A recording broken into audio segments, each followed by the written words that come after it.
আল্লাহ বলেছেন আমি অবশ্যই তোমাদেরকে 5টা বিষয় দিয়ে পরীক্ষা করব। প্রথমে ভয় দিয়ে পরীক্ষা করব। জীবনে এমন মুহূর্ত আসবে আপনি ভয় পেয়ে যাবেন, ওই সময় আল্লাহর উপর থেকে ভরসা সরাবেন না।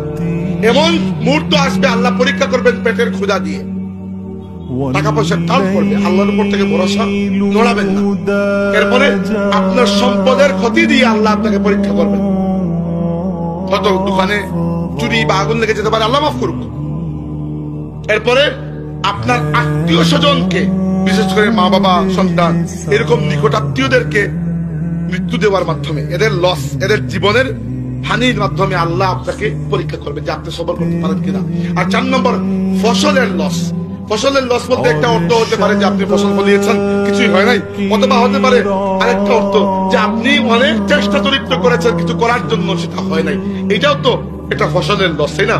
চেষ্টা করেছেন ভালো রেজাল্ট করতে, রেজাল্ট দিয়ে আল্লাহ আপনাকে অবশ্যই পরীক্ষা করবেন। আর এই সময় যারা হাল ছাড়বে না বরং তাওয়াক্কুল করবে আল্লাহর উপরে, সবর করবে,